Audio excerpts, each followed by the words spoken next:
बसु कल्याण के उजलंबा ग्राम में गांजे के लगभग 800 पौधों को पुलिस ने जब्त किया है। बसु कल्याण तालुके के उलंब में एक खेत में गैरकानूनी रूप से उगाया जा रहे गांजे की सूचना पर धावा डालकर 800 पौधे जिसकी 400 किलो गांजा जिसकी कीमत लगभग 2 करोड़ रुपए है, इसको पुलिस ने सफलतापूर्वक जब्त किया है। यह जानकारी आज बीदर पुलिस मुख्यालय में एसपी प्रदीप गुंटी ने पत्रकारों को दी है। इस संबंध में एसपी प्रदीप गुंटी ने विस्तार से बताया है। कैमरामैन पपुराज का कवरेज। ಒಂದು ಹೊಲದಲ್ಲಿ ಗಾಂಜಾ ಬೆಳೆಸ್ತಾ ಇದ್ದಾರೆ ಅನ್ನೋ ಮಾಹಿತಿ ಮೇರೆಗೆ ದಾಳಿ ಮಾಡ್ತಾರೆ. ದಾಳಿ ಮಾಡಿದಾಗ ಗಾಂಜಾ ಗಿಡಗಳು ಇದ್ದಿದ್ದು ಕಂಡು ಬರುತ್ತದೆ. ಸೊ ತಕ್ಷಣ ನಾವು ಗಾಂಜಾ ಗಿಡಗಳನ್ನು ವಶಕ್ಕೆ ಪಡೆದು ಎಲ್ಲ ಕಿತ್ತಾಕುವ ಕೆಲಸವನ್ನು ನಿನ್ನೆ ಮಾಡ್ತೇವೆ. ಹಾಗೂ ಪ್ರಕರಣ ಕೂಡ ದಾಖಲಾಗಿರುತ್ತದೆ.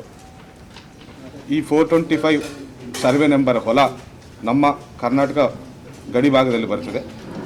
ಆದರೆ ಇದರ ಮಾಲೀಕರು ಮಾತ್ರ ಮಹಾರಾಷ್ಟ್ರದವರಾಗಿರುತ್ತಾರೆ. ಸೊ ಅವರ ಮೇಲೆ ಕೇಸ್ ಮಾಡಲಾಗಿದೆ. ಅವರನ್ನು ಅಲ್ಲೇ ನಾವು ದಸ್ತಗಿರಿ ಮಾಡಿದ್ದೇವೆ. ಹೊಲದಲ್ಲಿ ಕೆಲಸ ಮಾಡ್ತಾ ಇರ್ತಾರೆ, ಅವರು ದಸ್ತಗಿರಿ ಮಾಡಿದ್ದೇವೆ. ಹೊಲ ಮಾಲೀಕ ತಂದೆ ಅಲ್ಲಿ ಇದೆಲ್ಲ ಸಾಗುವಳಿ ಮಾಡ್ತಾ ಇರ್ತಾನೆ. ಒಬ್ಬನನ್ನು ನಾವು ದಸ್ತಗಿರಿ ಮಾಡಿದ್ದೇವೆ, ಇನ್ನೊಬ್ಬರು ಇನ್ನೂ ಎಬ್ಸ್ಕಾಂಡಿಂಗಲ್ಲಿದ್ದಾರೆ. ಆ ಹೊಲ ಯಾರ ಹೆಸರಲ್ಲಿದ್ದಾನೋ ಅವರು ಮಾತ್ರ ಇನ್ನೂ ಎಬ್ಸ್ಕಾಂಡಿಂಗಲ್ಲಿದ್ದಾರೆ. ಅವರನ್ನು ಕೂಡ ಅತಿ ಶೀಘ್ರದಲ್ಲೇ ನಾವು ದಸ್ತಗಿರಿ ಮಾಡ್ತೇವೆ. ನಿನ್ನೆ ಎಲ್ಲ ಕಾರ್ಯಾಚರಣೆ ನಡೆಸಿ ಸುಮಾರು 700ರಿಂದ 800 ಗಿಡಗಳನ್ನು ನಾವು ಕಿತ್ತಾಕಿದ್ದಾಯಿತು. ಆಮೇಲೆ ಎಲ್ಲ ನಾವು ತೂಕ ಮಾಡಿದ್ದಾಗ ಸುಮಾರು 400 kgಗಳು ಆ ಗಿಡ ಕಾಂಡ ಹಾಗೂ ಹೂವು ಎಳೆ ಎಲ್ಲ ಬೀಜ ಎಲ್ಲ ಸೇರಿಸಿ ಸುಮಾರು ಒಂದು 400 ಕಿಲೋಗಳು ತೂಕ ಬಂದಿದೆ ನಮಗೆ. ಸೊ NDPS ಅಡಿಯಲ್ಲಿ ಸೆಕ್ಷನ್ 20A1 ಅಡಿಯಲ್ಲಿ ನಾವು ಕೇಸು ದಾಖಲೆ ಮಾಡಿಕೊಂಡಿದ್ದೇವೆ. ಈ ಒಳ್ಳೆ ಕಾರ್ಯಾಚರಣೆ ನಡೆಸಿದ್ದ ನಮ್ಮ PSI ಮಂಟಾಳ ಅವರಿಗೆ ನಾವು ಡಿಪಾರ್ಟ್ಮೆಂಟ್ ವತಿಯಿಂದ ನಾವು 10,000 ಬಹುಮಾನವನ್ನು ಕೂಡ ನಾವು ಘೋಷಣೆ ಮಾಡಿದ್ದೇವೆ. ಹಾಗೂ ಆ ತಂಡಕ್ಕೂ ಕೂಡ ನನ್ನ ಅಭಿನಂದನೆಗಳನ್ನು ತಿಳಿಸ್ತಾ ಇದ್ದೇನೆ. ನಮ್ಮದೊಂದು ರಿಕ್ವೆಸ್ಟು, ಹಣದ ಆಸಕ್ಕಾಗಿ ಈ ರೀತಿ ಗಾಂಜಾ ಸಾಗುವಳಿ ಮಾಡುವುದು, ಎಸ್ಪೆಷಲಿ ಗಡಿ ಭಾಗದಲ್ಲಿ ಇಲ್ಲಿ ಏನು ಮಾಡ್ತಾರೆ ಅಂದರೆ ತೊಗರಿ ಬೆಲೆ ಗಿಡಗಳ ಮಧ್ಯದಲ್ಲಿ ಈ ಗಾಂಜಾ ಗಿಡಗಳನ್ನು ನೆಡೀತಾರೆ. ಈ ರೀತಿ ನಾವು ಎಚ್ಚರಿಕೆ ಕೊಡ್ತಾ ಇದ್ದೇವೆ.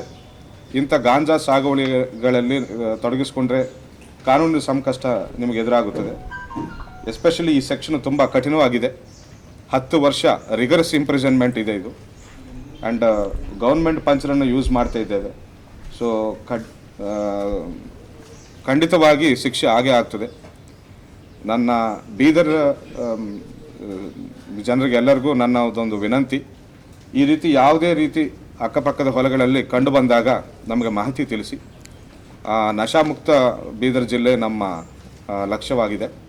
ಅದಕ್ಕಾಗಿ ಸಾರ್ವಜನಿಕರು ಕೂಡ ನಮಗೆ ಸಹಕಾರ ನೀಡಿ ಅಂತ ಕೇಳ್ಕೊಳ್ತಾ ಇದ್ದೇವೆ.